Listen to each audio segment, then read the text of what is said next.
What's up, guys? Welcome back to WCS America. axeltoss and axslav here, currently watching WCS America Challenger League. Scarlett versus Jim. Scarlett up 1-0. Both players are not ready. Scarlett asking for 30 seconds, so I'll allow her to have that time. No, you must start the now. game. I don't care if you're not ready. That was really cool, that first game, though, because I've heard so many Zerg players say the problem with that build is if you can't deny your opponent's third base, you have all these Ultradus, and then your opponent just builds a bunch of Immortals, pushes out, and kills you. But Scarlett was so smart in identifying that, you know what, I may not be able to just rely on this giant Ultradus time attack, and instead prioritize the Queens, the Creep Spread, the Infestors, the Adrenal Glands, the 3-3 upgrades. A lot of Zergs kind of skip those for more units early. She said, you know what, it's fine, I don't have to deny your third. I'll build up an army that can actually beat the Immortals, because if I hit the Fungals and Infested Terrans well enough, along with the Ultradus, I can now combat that high-tech Protoss army. Isn't STARCRAFT amazing, though? Because like, when you think about that, it's like, as the metagame kind of develops, players are finding problems with initial builds, and they're able to react to it.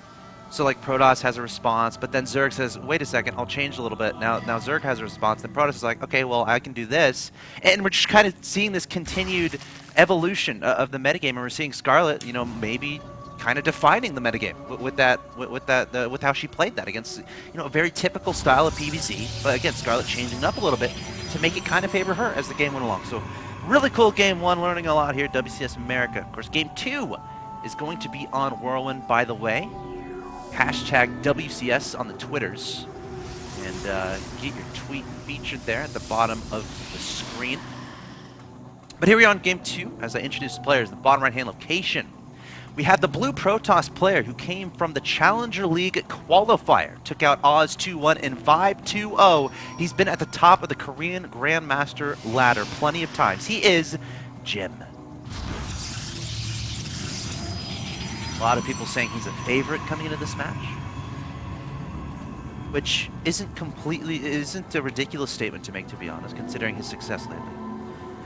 But he finds himself down 0-1 to this individual in the top right-hand location of Whirlwind. Your Red Zerg player hailing from Canada and representing Team Acer.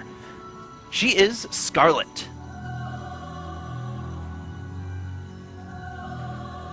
It's very impressive to beat a player like Jim as well. I mean, I think you could almost consider beating Jim the same as beating one of the top Korean pro gamers. He's proven that he's at that level. And Scarlett, of course, is no stranger to being those top Korean pro gamers. All throughout Wings of Liberty, she was pretty matching up very well against them. Heart of the Swarm, though, she got taken out by Hero and Revival in that round of 16. So it must feel great to her to say, you know what, round of 16 I didn't do so well, but now I'm playing a guy who's pretty much at that same level. I took him out in the first map. I still can play with these top players who are used to playing the top level of the GM ladder in Korea. Yeah, and Jim, again, in one of those relatively unfamiliar faces coming from the Chinese scene to try to make his claim in WCS America. So again, it's another element of not necessarily knowing exactly how your opponent's going to play. But game two should be very interesting. Both these players got kind of a feel of each other in game one. I don't necessarily think the same stuff is going to happen. The spawn positions are a little bit interesting. With Jim in the bottom right, Scarlett in the top right. So Scarlett can't necessarily take that base that she might be able to if she was on the other side of the map. If she was in the other corner.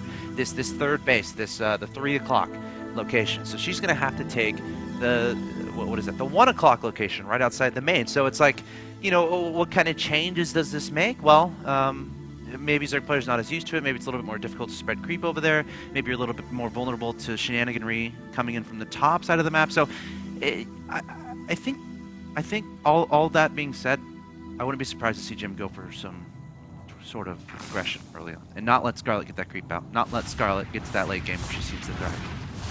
Whirlwind's a very interesting map as well. It's a map where most Protosses tend to favor the Sky Protoss technique, because if you imagine how those battles went last game, whereas Scarlett was typically having to engage in a small choke, she was still able to make that build work. Now imagine if she's doing the same combination on Whirlwind, where if Jim moves out to the to the approaching middle of the map, it's giant open areas where the Ultras can get great surface area.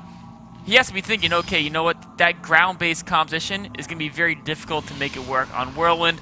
Of course, obviously for the opening parts of the game, you're still going to be using gateway units heavily, but I wouldn't be surprised to see him either do something more aggressive to try to end the game early, yep, or go to Sky Toss if he wants to take the game late. He does have 4 gates on the field, and Warp Gate isn't too far away from finishing. Now, he did do a gateway expand, completely skipping the Forge, which means that Warp Gate is going to be available much earlier than, obviously, if you go for that Forge Fast expand. So, this gives him the ability to be aggressive early on in the game. What this is going to rely on, though, is getting a probe out to his opponent's side of the map, either sneaking it out right now and tucking it at that 3 o'clock location, trying to get a pylon there, or maybe trying to attack from his natural expansion. It's not too far away to get across the map, but I don't see probes on the map yet, so not sure what his intentions are. You know, put in the 4 gates, Warp Gate's just now finishing. This is probably around the time you would normally attack with something like this, but it looks like he's playing a little bit defensive for now.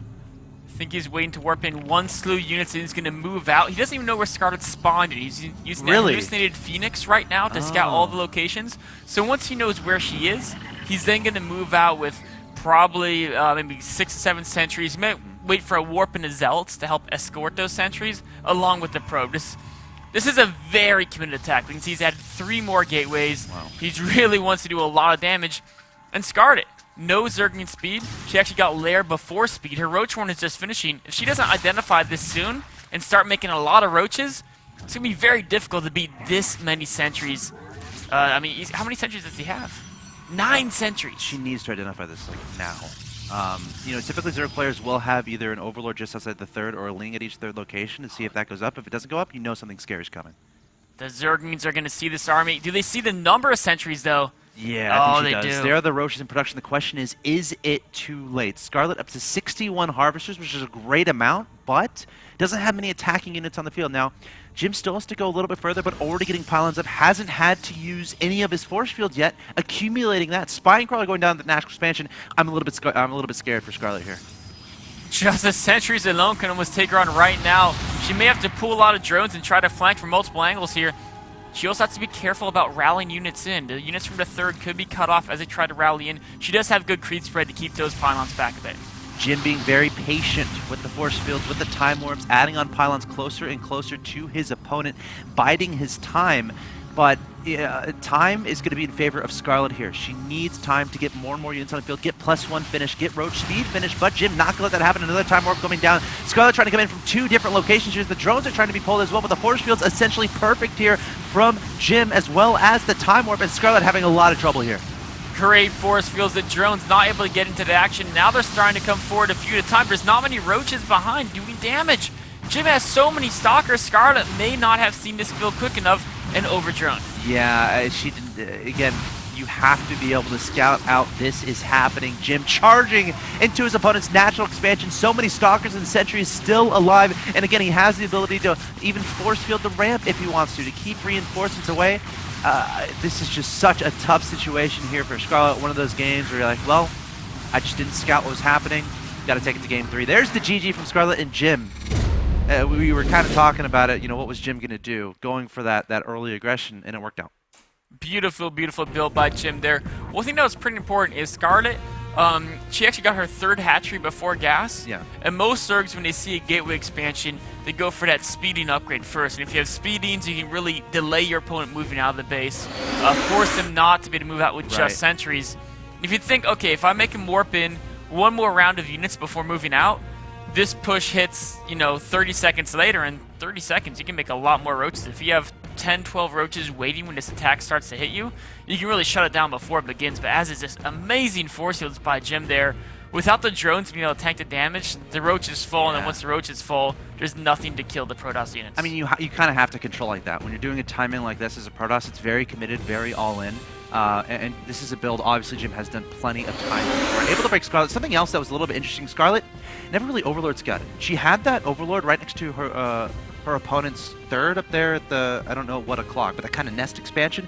If she had sent that Overlord in, spotted the additional 3 gateways, that could have been a huge tell. So look out for Scarlett in the next game to be very aware, very on top of her scouting so that doesn't happen again. Guys, stay tuned. We're now tied 1-1 between Jim and Scarlett. Deciding game coming up to decide who will be in the WCS America Premier League Season 2.